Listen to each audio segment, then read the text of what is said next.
প্রিয় BA second সেমিস্টারের ছাত্রছাত্রীরা, আজকে আমি যে বিষয় নিয়ে আলোচনা করব সেটি হচ্ছে তোমাদের যে হিস্ট্রি অনার্সের যে পেপার রয়েছে, তোমাদের যারা হিস্ট্রি তোমরা নিয়ে পড়ছো তাদের জন্য আজকের এই ভিডিওতে আমি আলোচনা করব তোমাদের সেকেন্ড সেমিস্টারে হিস্ট্রি পেপার কী থাকবে, মানে হিস্ট্রি পেপারের সিলেবাস কী থাকবে, কোশ্চেন প্যাটার্ন এবং তোমরা কিভাবে তোমরা কোন বই ফলো করলে তোমাদের ভালো রেজাল্ট হবে, কিভাবে তোমরা বছরের তোমরা পরীক্ষা ফার্স্ট সেমিস্টারে শেষ হওয়ার পরে তোমরা সেকেন্ড সেমিস্টারে কীভাবে এগোবে, সমস্ত বিষয় নিয়ে আলোচনা করব এবং প্রিভিয়াস ইয়ারের কোশ্চেনগুলো নিয়েও আলোচনা করব।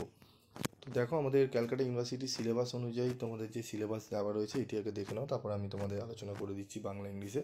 তো এখানে 1, 2, 3, 4, 5, 6টি টপিক রয়েছে, ঠিক আছে। ইভলিউশন, হিউম্যান কাইন্ড, ঠিক আছে, food production, bronze age, civilisation, ঠিক আছে, এগুলো রয়েছে আমাদের। তো এগুলো থেকে আমরা আমার সিলেবাস কভার করব আমাদের সেকেন্ড সেমিস্টারে, যেটি BA second semester history MDC minor M2 বা তোমাদের অনার্সের, ঠিক আছে। তো এখানে কোশ্চেন প্যাটার্নটা দেখে নাও।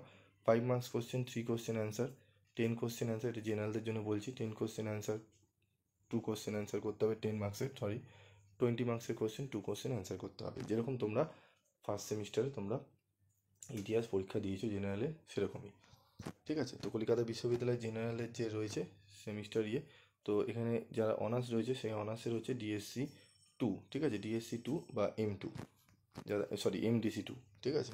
তো চলো আমরা দেখে নিই আমাদের সিলেবাসটি। অনার্স এবং জেনারেল এবং মাইনর সকলের ক্ষেত্রে সিলেবাস সেম। তো কোশ্চেন প্যাটার্ন দেখে নাও জেনারেলদের, এটি জেনারেলদের কোশ্চেন প্যাটার্ন, ওকে। তারপর রয়েছে দেখো আমাদের কোশ্চেন অনার্সের কোশ্চেন প্যাটার্ন হচ্ছে 20 নম্বরের 3টি প্রশ্ন এবং 5 নম্বরের 3টি প্রশ্ন, 75 নম্বরে তোমাদের পরীক্ষা হবে। যেরকম ফার্স্ট সেমিস্টারে তোমরা অনার্স পরীক্ষা দিয়েছো সেম কোশ্চেন প্যাটার্ন, ঠিক আছে। সেম তোমাদের পাস মার্ক মানে 75 আউট অফ তোমাদের 30% তুলতে হবে, 40% তুলতে হবে। এবং তোমরা যদি 30% তোলো পাস করবে, তবে তোমাদের ক্রাইটেরিয়া হচ্ছে 40% তোলা অনার্সের ক্ষেত্রে, এবং জেনারেলের ক্ষেত্রে হচ্ছে 30%। তো দেখো আমাদের দেখে নিই আমাদের সিলেবাস। মানবজাতির বিবর্তন প্রথম চ্যাপ্টার, পুরানো প্রস্তর এবং মধ্যপ্রস্তর সংস্কৃতি, প্রাথমিক সমাজের বিকাশে সামাজিক প্রতিষ্ঠানের ভূমিকা, খাদ্য উৎপাদন, পশ্চিম এশিয়া ও ইউরোপে খাদ্য উৎপাদনের উৎপত্তি, নব্যপ্রস্তর সংস্কৃতি নিয়ে বিতর্ক, ব্রোঞ্জ যুগের সভ্যতা, মিশর, অর্থনীতি, সামাজিক স্তরবিন্যাস, রাষ্ট্র কাঠামো, ধর্মস্থাপত্য, যাযাবর গোষ্ঠী, মধ্য ও পশ্চিম এশিয়ার লোহার আবির্ভাব এবং এর প্রভাব নিয়ে বিতর্ক।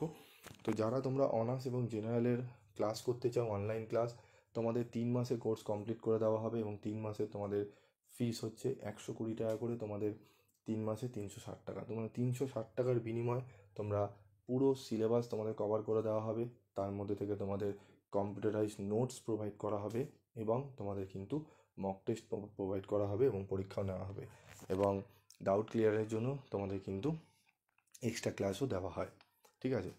তো সেগুলো তোমরা এই ফেসিলিটিগুলো পাবে, এবং দুর্বল ছাত্রছাত্রীদের জন্য স্পেশাল কেয়ার নেওয়া হয়, তাদেরকে যত্ন সহকারে কিন্তু মানে তোমাদের পড়ানো হয়, যারা একটুখানি পিছিয়ে রয়েছে বা যারা একটু পড়তে মানে মনে রাখতে পারে না, সেরকম দুর্বল যারা ছাত্রছাত্রীরা রয়েছে। তো 360 টাকায় তোমরা পুরো হিস্ট্রির অনার্স পেপার কিন্তু কমপ্লিট করে নিতে পারবে, এবং 1 মাস পড়ে দেখলেই তোমরা বুঝতে পারবে। যদি তোমাদের ভালো না লাগে তোমরা বলবে, তোমাদের পয়সা রিটার্ন ফেরত দিয়ে দেওয়া হবে, ঠিক আছে। তো এখনও পর্যন্ত সেরকম হয়নি, অনেক ছাত্রছাত্রীরা পড়েছে এবং উপকার পেয়েছে।